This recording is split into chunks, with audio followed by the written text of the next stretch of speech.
Mr. Mani, do you also got that, you know, as I said, a red flag was issued in February, a letter was put out, so it's not the first such instance.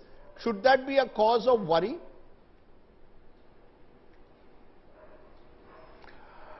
Yes, in a way, because if there is a system, rare but prevalent, that occasionally staff do indulge in this shortcut, then the responsibility cannot rest just at the signalman or the ASM. It has to go higher to the management, because very serious note has to be taken of such incidents.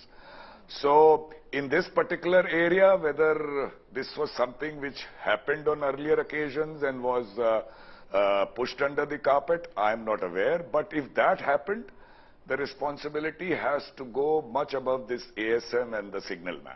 Okay, I want one more point from the two of you before I move on. There was, you know, we've also done a report which has showed that along the Southeastern Railway, where this has happened, not a single paisa has been invested in an anti-collision device, even though, Mr. Agarwal, there has been funds allotted for it. Could an anti-collision device have prevented this accident? Let me tell you, this anti-collision device is a name given to a automatic train protection system. The automatic train protection system is that when the driver ignores a signal, ignores a warning, and he forgets to apply the brake, or he is not able to apply the brake because of one reason or the other, the system applies the brake. If the driver tries to pass a signal at danger, the system applies the brake and stops the train. So in this case, that it wouldn't have, if the interlocking mechanism had been changed, even an anti-collision device would not have helped. Probably it could not have helped. Even if it is available, it would have been available in such circumstances, because it takes the signal from the interlocking only. It takes the input from the interlocking only. So it could have been very difficult to such type of incidents to avoid. You want a word on that, Mr. Mani? Do you believe that an anti-collision device could have stopped an accident like this, could have averted it? Yes, I largely agree with Mr. Agarwal, except with one caveat, and that is that after the train would have come on the loop line, the ground RFID would have told that it is taking the wrong route, and emergency brakes would have been applied. But the distance between the locomotive and the rear of the goods train was so short that it would have made a rather insignificant difference to the impact. The impact would have taken place, people would have died. Minor, maybe less, would have lessened the impact only a little bit. Okay, let me now come to the accountability question. I'll come back to my experts in a moment, but the politicians have been raising issues of accountability. Now, Rohan Gupta, your Congress President Mallikarjun Kharge, himself a former railway minister, said CBI is the wrong agency to investigate. This should be left to the Commissioner of Rail Safety.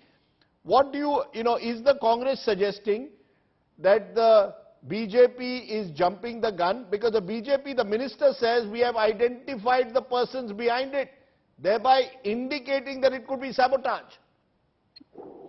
See, Rajdeep, last 72 hours, we are seeing the statements of Railway Minister or BJP that we will come out with the root cause, we will identify the people, and we will come to the media. But at the end of the day, whether it is negligence, whether it is accident, or whether it is sabotage, who is responsible, Rajdeep? It is Railway Ministry which is responsible.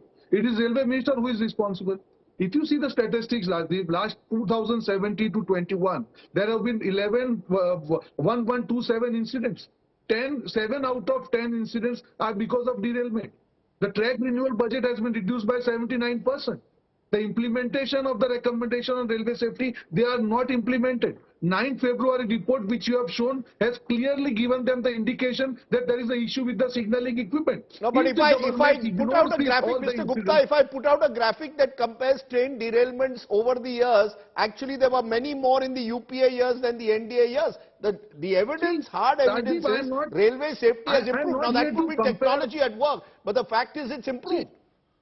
I am not saying that. See, I am not comparing BJP or Congress here, Rajiv. I am just saying that you have enough indications to see that there is something wrong with the railway safety, the track renewal system. You are talking about Vande Bharat trains. You are talking about high-speed trains. On the other side, you are reducing the budget of railway track renewals by 79%. Don't you feel that's a gross negligence?